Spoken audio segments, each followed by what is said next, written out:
Hola, bienvenidos en Verbuelie, el podcast que empieza con un verbo y se puede acabar en la leche. Sí, Mathieu, esa introducción es para ti porque yo sé que a ti te gusta el español muchísimo. Il vient de se signer, le pauvre. Bonjour et bienvenue dans Verbouille, le podcast qui commence par un verbe et qui peut finir en couille. C'était un petit piège. C'était pour voir si tout le monde suivait. Vous ne vous êtes pas trompé d'émission. Et aujourd'hui, je suis avec Marie. Hola. Avec Mathieu. Bonjour. Et avec Mookie. Hello. Hey. Bonjour tout le monde. Bonjour. Merci Mookie d'avoir accepté notre invitation. Tu es notre invité d'honneur spécial pour les 2 prochaines semaines. Et merci à toi. Merci à vous pour votre invitation. Je suis ravie. Ah, merci. Alors Mookie, Oui. d'abord, t'es une copine.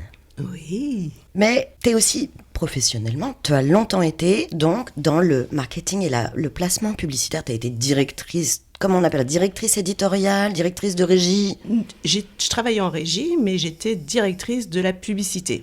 En gros, je vendais de la réclame. Très bien. Voilà. Et notamment dans le monde du cinéma, si ma mémoire est bonne. Alors, sur la presse cinéma gratuite, plus précisément, même si j'ai collaboré sur différents magazines, dont la Starac. Oh. Mais oui.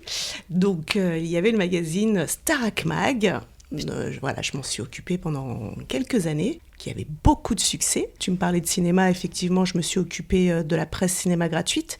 Donc, je gérais le magazine du GC, Illimité, le magazine des cinémas Gaumont-Pâté, et Kinémag, le mensuel des cinémas Kinépolis, qu'on connaît moins sur Paris, parce que c'est des cinémas qu'on retrouve davantage en province. Donc voilà, en tout cas, je m'occupais de rechercher des annonceurs, afin qu'ils communiquent sur des glaces, mes magazines. du chocolat. Oui, ça pouvait être de la bière, ça pouvait être le secteur automobile. Voilà. De la bière, mais attends. C'était à La loi l'époque, est 20. ça. Ouais. Est-ce que les gens qui Il y avait aussi des Marlboro à un moment, non? Est-ce que les gens qui voiture, bière, vont au cinéma? Bien sûr. Moi j'imaginerais. Oui, bien sûr. Mais Marie, Bien sûr. tu bois plus de bière. Non mais couplé à la voiture, ça fait vraiment beau. Il y a quand même 9 films Fast and Furious, je pense qu'il y a une audience. C'est vrai. Non, mais d'ailleurs, sur les écrans, tu avais des bandes annonces, tu vois, de Volvo, de Peugeot. Oui, c'est vrai. Oui. Donc voilà, tous les secteurs hors captif, puisque j'avais 2 petites camarades, Audrey et Gaëlle, qui, elles, s'occupaient du captif. Donc tout... C'est quoi le captif? Alors, sur la presse cinéma, c'est toutes les majors, comme Warner et les indépendants, je sais pas, comme Memento, donc tout ce qui est lié au cinéma, les bandes annonces de films. Ah oui, ok. ok. Voilà, c'est ce qu'on appelle le captif sur la D'accord. presse cinéma. Et puis un jour, tu réalises un rêve Mhm. et tu ouvres ton propre projet. Tu le concrétises. Exactement. En fait, parce que j'ai eu plusieurs vies professionnelles. Quand j'ai terminé mes études, je ne savais pas trop quoi faire et j'avais mon prof de littérature qui m'avait dit « Mais Mookie, je te verrais vraiment bien dans l'enseignement. » Donc du coup, j'ai commencé par enseigner. Et puis à un moment donné, je me suis dit « Non, en fait, ça, c'est pas pour moi. » Trop compliqué. Et j'ai eu l'opportunité de travailler en régie publicitaire. Et à l'époque, le directeur m'avait dit « Mais Mookie, quand tu étais jeune, tu as travaillé chez Koukaï, tu as travaillé chez Benetton. Là, c'est pareil, sauf qu'au lieu de vendre du jean, tu vas vendre de l'espace publicitaire. » Et voilà comment j'ai commencé donc, en tant que commercial. Et donc, j'ai fait pas mal de choses. J'ai travaillé même sur des magazines érotiques. Oh, wow. Oui. Sur des magazines de jeux vidéo, sur Starac, plein des magazines de musique, la presse cinéma. Et puis il y a quelques années, il y a une bonne dizaine d'années maintenant, j'en ai eu marre parce que c'est vrai que le monde change, le monde bouge. Et donc du coup, je ne me retrouvais plus en fait dans cet univers. Et lorsque j'avais 20 ans, j'avais envie de monter ma petite boutique avec mon frère pour commercialiser des produits, entre autres du Cameroun. Parce que, comme tu le sais, mon papa est du Cameroun. Et on s'était dit, moi, je commercialiserai des objets, enfin tout ce qui est artisanat. Et mon frère, lui, ce serait davantage sur les produits et notamment sur les boissons, que ce soit les thés, les cafés, parce qu'il y a beaucoup de cacaoyères aussi au Cameroun. Donc voilà, chacun notre partie. Et puis, donc ça, c'est quand on avait 20 ans. Et puis, la vie a fait qu'on a chacun bifurqué, on a suivi notre propre chemin. Et donc, il y a une dizaine d'années, cette petite idée, elle était toujours restée dans un petit coin de ma tête. Et je me suis dit, ma vieille, c'est le moment, sinon tu le feras jamais. Donc, j'ai arrêté la pub et j'ai commencé à voyager, à sourcer, puisque l'idée, c'était de présenter dans ma boutique de l'artisanat, mais des quatre coins du monde, pas seulement être focus sur le Cameroun. Donc je suis partie au Maroc, je suis partie au Mexique, je suis partie à Bali, voilà, à la rencontre de créateurs. Et puis en 2017, j'ai ouvert ma petite boutique, Mukasa. Quel beau parcours, c'est vraiment une belle histoire. Si tu veux bien, on parlera un peu plus de la boutique la semaine prochaine, dans la deuxième partie. Avec plaisir. Chez Verbouille, on aime bien faire un petit cadeau à nos invités. J'aime bien les cadeaux. Le voilà. Oh. Comme toujours, soigneusement emballé. Exactement, dans un très beau carton recyclable. Mais là, je peux l'ouvrir Bien maintenant. sûr que tu peux l'ouvrir maintenant. Par Jeff Bezos, ouais. On aime notre ami Jeff Bezos, il est toujours prêt. Toujours disponible pour emballer un cadeau.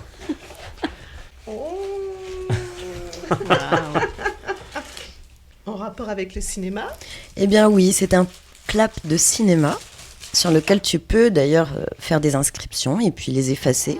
C'est génial. Je ne sais pas si c'est le genre de clap que se fournissent les professionnels. En tous les cas, tu pourras même l'utiliser quand tu fais tes petits reportages, tes shootings photos, C'est pas mal. tes films chez Johanna, pour tes différentes scènes. C'est parfait. Est-ce qu'on peut entendre le clap? Hey J'attendais que ça. Clap de début. Merci, merci. Et je vous propose de se poser 2-3 questions de brise-glace. Pour le contexte de la question, un jour j'ai participé à une espèce de formation, ça s'appelle Processcom, il y a des trucs un peu similaires, genre l'énéagramme, etc. C'est pour voir un peu le type de personnalité, si on est entrepreneur, si on est rebelle, ou ce qu'on appelle énergiseur, ou tenace, persistant, etc., etc. Et comme ça se passait sur 2 jours, on a dormi dans un hôtel le soir, on a dîné tous ensemble, et pour l'apéritif, ils avaient organisé un petit jeu. Ça consistait à ce que chaque personne invitée ramène un objet, le mette dans un sac en secret pour que personne ne sache qui a ramené quoi, de manière à ce que l'apéritif se déroule en devinant à qui appartient quel objet. Quel objet amèneriez-vous et pourquoi ? Oh là là. Oh, il me faut du temps. Un objet qui me décrit du coup, qui m'identifie. Écoute, je vais te dire, moi j'avais ramené un micro, donc certaines personnes qui étaient là savaient que je faisais du podcast, peut-être pas tout le monde, mais ça n'a pas été très difficile à trouver dans mon cas. J'ai un autre exemple d'un collègue, une personne qui contribue énormément à la communauté Waze. Il fait partie de ses passions, il adore ça. Pas Waze. Eh ben, oui, non mais c'est très surprenant, c'est très niche, mais c'est vrai, il va tous les ans au meet-up, je sais pas ce qu'ils font, des espèces d'événements, etc. Il a plein de goodies, ouais, comme des petits awards en plexi, avec toujours la petite bulle de Waze, mais toujours avec un déguisement, un truc hawaïen ou je sais pas quoi, machin. Et il voulait emmener un objet Waze et je lui ai dit, mais les gens... On n'allait pas à la même session, il n'était pas en train de me dire ce qu'il emmenait. Je lui ai dit, mais les gens, s'ils le savent, ils vont deviner tout de suite que c'est toi. Moi, je le devinerai immédiatement. Alors que si tu ramenais une carte papier, on est tout à fait dans le domaine. Mais on ne devinerait pas immédiatement que c'est le gars qui fait que du Waze, tu vois. Pas mal. Donc oui, pour répondre à ta question en une demi-heure, un objet qui probablement devrait réussir à nous faire penser à toi, mais après, il faut trouver le juste milieu entre too easy ou too difficult. Bon, ma première, j'ai 2 réponses. La première, j'aime pas. Et la deuxième, j'aime mieux. La première, c'est la vapote. Je pense que je pourrais juste poser ça sur la table et dire, on attend.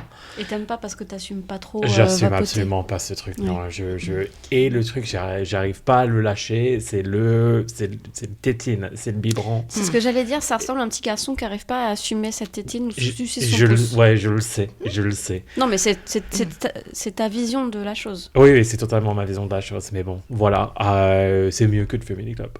Donc voilà, j'espère vivre plus longtemps. Alors, Ah, pardon, ouais. mais je sais pas si c'est vrai, mais j'ai un collègue. C'est mieux que de fumer des clopes. Là, on va quand même... Non, on va pas mettre le Ouais. doute.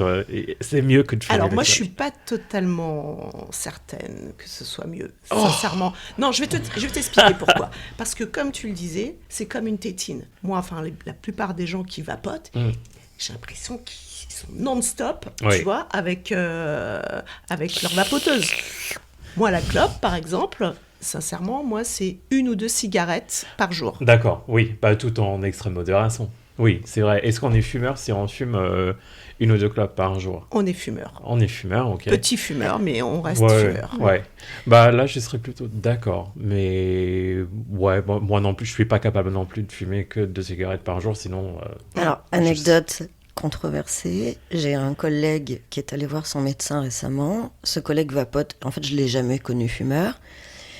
Et un jour, Clope. je descends fumer une clope. Et donc, je le croise et je le vois avec un cigarillo. Et là, je le regarde, je dis, mais je t'ai jamais vu faire autre chose que vapoter. Il me dit, écoute, je reviens de chez mon médecin qui m'a dit, là, vaut mieux arrêter la vapote. Hein. Ça vous fait vraiment plus de mal que ce que vous feriez d'autre. Donc, le gars, alors pour le coup, il a rebasculé vers les cigarillos, mais j'imagine qu'il en fume pas 20 par jour, tu vois. Oui. J'ai été la première surprise, évidemment, tu te doutes bien. Moi, je ne lis pas d'études. J'imagine qu'on commence à avoir quelques feedbacks parce que ça fait maintenant 15 ans que Ouais. les vapoteurs On vapotent. a un peu plus de recul. Bon, mais voilà, je sais pas aller plus loin voilà, dans le débat. Ouais. Donc, pas la vapoteuse. Oui, du coup, la vapote, je pense que ça pourrait marcher pour m'identifier, mais je pense que si je devais l'assumer entièrement, je pense que je mettrais mes écouteurs. Un objet. Alors, moi, ce serait vraisemblablement un objet de décoration. Et je pense plus particulièrement à une poupée Namji. La poupée Namji, en fait, c'est une petite poupée qui vient du Cameroun et de l'ethnie des Namji d'ailleurs, que j'adore. C'est une poupée de fécondité, en fait. Et à la base, ces poupées, les femmes qui désiraient un Tomber enfant, enceinte. exactement, portaient cette poupée sur elles pour favoriser la grossesse. Bon, aujourd'hui, c'est plus le cas. C'est vraiment un objet de décoration. Mais c'est des poupées avec des perles, des poupées en bois avec des perles. Et tu peux donc naturellement choisir la couleur de la perle. Et quand je travaille avec mon artisan au Cameroun, voilà, je choisis la couleur des perles. Et voilà, je trouve que c'est un bel objet. Et d'ailleurs, chez moi, j'en ai une verte. Voilà, pour la petite histoire. Donc, si je devais choisir un objet, ce serait la petite poupée Namji, la poupée de fécondité. La couleur de la perle a une symbolique ou c'est juste de la coquetterie? Exactement, ouais. D'accord. C'est esthétique. Mais je pense qu'il n'y a pas de... C'est le symbole. Non, D'accord. pas à ma connaissance en tout cas. La poupée en elle-même est déjà un énorme symbole. Exactement. Moi, j'hésite entre deux aussi. Je dirais soit une théière, parce que je bois énormément de thé, c'est bien connu. Soit un stick de rouge à lèvres, parce que je suis aussi très coquette. Donc voilà, soit l'un, soit l'autre, je sais pas encore. C'est vrai que t'aimes bien mettre du rouge à lèvres. Ouais. Oui, j'ai passé du temps à laver les mugs quand elle est partie, les mugs de Sorry. thé. Alors le gras marche très bien. Gras oui. sur gras. Le gras, tout tu le mets temps. de l'huile, ouais. Ouais. Tu mets de l'huile, t'as même pas besoin Quand de j'ai dit frotter. des heures, j'exagère, mais énormément. Hein, mais... Bon, moi, j'ai déjà ramené un micro. C'était pour apprendre Ouais. à vous connaître. Oui. J'ai Ouais. pas grand-chose de plus à dire. sinon Est-ce que c'est- tu l'as ramené parce que tu penses que les gens te connaissent pour le podcast ou parce que tu fais déjà beaucoup de bruit? C'est quoi le... Bah, ils auraient pas- Écoutez-moi. C'était quoi l'indice Ils auraient pas pu derrière? deviner que ce soit moi. Du coup, je parle déjà suffisamment fort comme ça. Ouais, ouais. It's loud, but it What works. it works. Est-ce que vous savez faire du vélo? Oui. Oui, je suis terrorisée à vélo, mais oui, j'en ai beaucoup fait quand j'étais petite. Et vous avez appris comment? Pardon, est-ce que c'est dans cet épisode où on va apprendre qu'elle a dit que tu ne sais pas faire du vélo? Non, je peux te raconter comment j'ai appris à faire du vélo et faire un statut à la date, mais D'accord. Parce que la question, elle me semble, mais tu l'as posée, je me suis dit, Elodie, elle ne sait pas faire du vélo. je sais faire du vélo, mais le problème c'est que je dois réapprendre à chaque fois que je monte sur un vélo parce que je n'en fais jamais et que comme toi, j'ai une peur, je suis une stressose. Mais- Et donc quand je monte sur un vélo, je deviens un bâton. Donc tourner, c'est l'angoisse.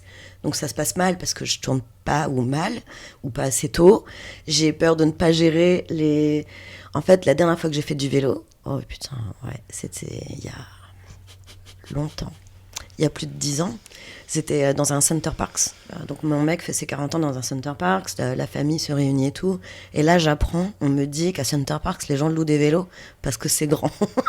Je suis devenue blême, je fais oh putain, l'enfer. En plus, devant la belle famille et tout, devant tout le monde, je me suis dit ça va être horrible. Et là, on m'emmène et on me met devant un vélo énorme, géant, tu vois. Je fais 1m55. J'ai regardé les gens, je dis mais où est déjà, l'échelle ? je suis pas en confiance, donc ne me mettez pas sur un vélo de 2 mètres parce qu'en fait, ça va pas se passer. Donc clairement, je me suis moi-même, parce qu'ils ont des parcs à vélo énormes, hein, je me suis dirigée vers les vélos, alors peut-être pas d'enfants, mais pas loin en fait. Mais je m'en fous à ce stade. Je sais que je vais être ridicule en train de rouler, donc sur un petit vélo, sur un grand vélo. Ouais. Vaut mieux que je trouve de l'aisance en 24 heures. Tu vois. Vaut mieux que ton pied touche par terre. Quoi. Exactement. C'est ça, Bah oui. Ouais. Mais ça a été très dur. Ah oui, il y a des fois, il fallait passer dans des chemins qui démarraient par des espèces de piquets pour pas qu'il y ait des grosses voitures qui rentrent ou je sais pas quoi. Donc, Et fallait que tu slalomes. fallait slalomer. J'avais tellement peur de croiser des gens, de leur rentrer dedans, alors que littéralement, ils étaient loin de moi, mais je me sentais attirée par eux. C'est horrible. Donc en fait, je dois réapprendre à chaque fois. Mais je pense que c'est, encore une fois, un problème lié À la 3D. à la 3D et à un problème de... Moi, je sais que j'ai aussi un problème, alors peut-être beaucoup moins que toi, mais de repères dans l'espace. J'ai l'impression d'être trop proche ou trop loin.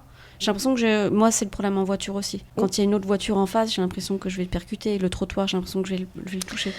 Je En ne ce monterai moment- pas avec elle en voiture. Non, En non. ce moment, de plus en plus. Alors ça, c'est chaud. Hein. Je me demande si on évolue avec le temps. on va T'as toujours appeler ta ça petite comme ça. voiture ? Je l'ai toujours, mais là, en ce moment, j'ai un problème de jante et j'ai un pneu qui se dégonfle tout le temps. Ah. Donc, j'utilise le plan B, qui est un chouette plan B automatique, on adore. En ce moment, j'ai l'impression horrible sur la route que les voitures à ma gauche et à ma droite sont beaucoup trop proches de moi, alors que c'est pas du tout le cas. Des fois, oui, par contre. Il y a Oui. vraiment des gens qui savent pas tenir leur droite ou pas tenir Je te leur gauche. confirme. Mais statistiquement, et je conduis vraiment un peu trop souvent pour que la statistique change si brutalement, j'ai l'impression que ça augmente. Donc je pense qu'il y a aussi mes sens qui sont en train de se brouiller. Mais c'est juste... mais bon, moi, ça ne me fait pas peur, ça ne me fait pas perdre mon contrôle, mais des fois, du coup, j'ai des doutes en me disant, c'est eux, c'est moi, ou c'est rien. Et donc, comment avez-vous appris à faire du vélo ? Moi, j'ai appris toute seule, il paraît. J'ai aucun souvenir, mais... Ah, tu t'en souviens vraiment pas ? Alors si je me souviens prendre la pente du garage à la maison, et ma mère m'a dit que elle n'a jamais été derrière moi pour m'apprendre à faire du vélo, j'ai appris toute seule. À faire du vélo sans petit trou. Moi, je sais plus. Tu Je sais pense, plus. je pense peut-être avec mon père, Mmh. aux Olympiades, là où j'ai grandi, Ah oui. dans le 13e. Mais non, j'ai pas de souvenir. Et vous en faisiez avec vos frères, avec tes frères et sœurs ? Ouais. On faisait du vélo. Moi, j'aime bien faire du vélo, mais pas à Paris. Ouais. Ça, c'est un D'ailleurs, grand débat. Mathieu, il en fait beaucoup. Tu en fais peut-être moins maintenant, mais tu en as beaucoup fait. Oui. à Paris ? Oui, aussi, oui. Ah. oui. Franchement, les cyclistes à Paris, enfin, je veux dire, c'est encore un autre débat, mais bon, je crois que je vais me taire ici parce que je vais me faire Non, des mais ennemis. C'est incroyable, hein, parce que... C'est horrible. Ouais, c'est un Parce que sujet qui... Non, mais sincèrement, t'as beaucoup de gens, de cyclistes à Paris, qui ne connaissent pas le code de la route. Ouais. Ah, ça, je Donc, confirme. C'est n'importe quoi. Et moi, franchement, je flippe à chaque fois d'en renverser un. Parce que, enfin, je veux dire, t'as le feu vert pour toi, et tu vois un mec qui passe à toute berzingue, comme ça, qui vient de la droite, qui vient de la gauche, qui regarde même pas, enfin... Et ils n'ont pas le droit, parce que tu as des petits autocollants. Donc, en général, ils peuvent tourner sur leur droite ou sur leur gauche, Ouais. mais pour aller tout droit, Ouais. ils doivent s'arrêter. Bah, comme tout le monde. Ils peuvent y aller, quand il y a les petits panneaux, ils peuvent y aller, sauf s'il y a une voiture ou un piéton. Mais... Oui, non, mais enfin, bon... En fait, ils savent pas, et c'est vrai que quand on est en voiture, moi je suis pas très souvent en voiture, mais quand je suis en bus ou en taxi, les vélos me font... Moi, ils me font... terrorisent. Ah, ils me font flipper, hein. Et même en tant que piéton. Hein. Ah non, mais clairement. Et puis, même s'il y a de plus en plus de pistes cyclables, du coup, s'il y en a un qui va pas vite, l'autre se met sur la route des voitures, tu vois. Oui, mais ils sont- Ils débarquent comme ça, sans crier gare, enfin... Non, franchement, Mais c'est même flippant, entre eux, il quoi. paraît qu'il manque énormément de cordialité. Exactement. Bien Ouais, sûr, ouais. c'est la jungle. Ouais. Je sais pas comment tu fais. Donc, Matt, merci Hidalgo. Bah, c'est ça en plus, c'est que maintenant il y a même des feux que pour les vélos. C'est Parce ça. que les voies de vélo, ils ont aussi des feux. Et Ouais. ça aide beaucoup. Enfin, là, tu ne peux pas te déconner. Non mais, Il y même avait- non, mais tu rigoles ou quoi? Même quand il y a des feux pour les vélos, Oui, c'est clair que les gens ne le respectent pas. on est Mais d'accord. moi, quand tu dis qu'il y a des cyclistes qui ne respectent pas le code de la route, moi, j'ai appris le code de la route il y a 2 ans. Et ça faisait bien des années que j'étais en vélo dans Paris. Et je ne comprenais absolument rien. Alors, vert, orange, rouge, ça je le C'était maîtrise. acté. Mon fils de Je 4 ans maîtrise. connaît. Mais pas forcément le sens de est-ce que cette voiture-là va prendre à droite ou à gauche. Enfin, rien du tout, j'en sais rien. Est-ce qu'il y a un stop? Est-ce que cette voiture-là va forcément y aller? Je sais pas. Et du coup, c'est depuis où j'ai vraiment pris conscience de la chose. Et je me suis, même en faisant mes cours de conduite, je suis là en mode ah oui, merde, moi j'aurais fait un tas de conneries en vélo ici. Hein. Ah ouais. Mais oui, non, c'est quand même pas mal avec les voies de vélo, etc., où tu ne peux pas vraiment te tromper si tu fais juste un tout petit peu attention à ce qui se passe autour de toi.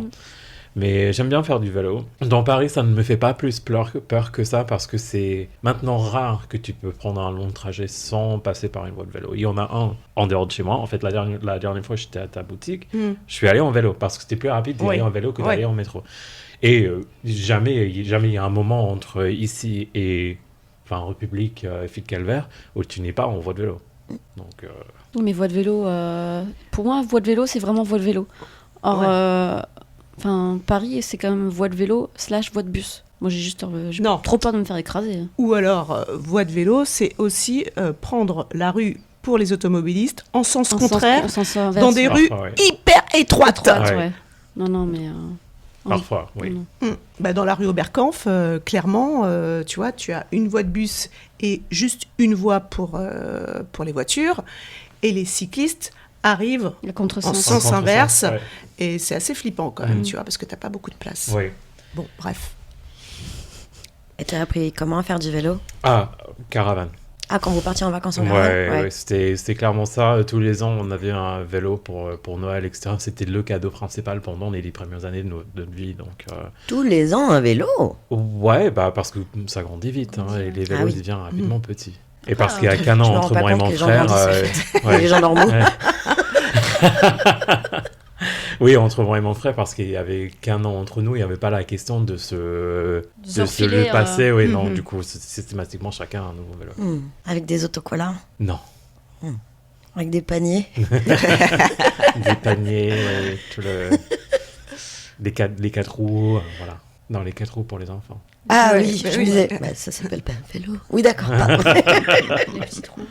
Les stabilisateurs, on les appelle en anglais, c'est comme ça que Oh, dit. ah Non, bah. on appelle ça les petits trous. Les petits trous, Oui. d'accord. Est-ce que vous vous souvenez de votre dernier fou rire? Et est-ce que vous pouvez en parler? Quand je dis est-ce que vous pouvez en parler, parce que ça peut être selon les circonstances, un moment qu'on veut raconter ou non. Oh là là, je sais pas, moi j'ai des fous rires tous les jours. La chance. Oh waouh.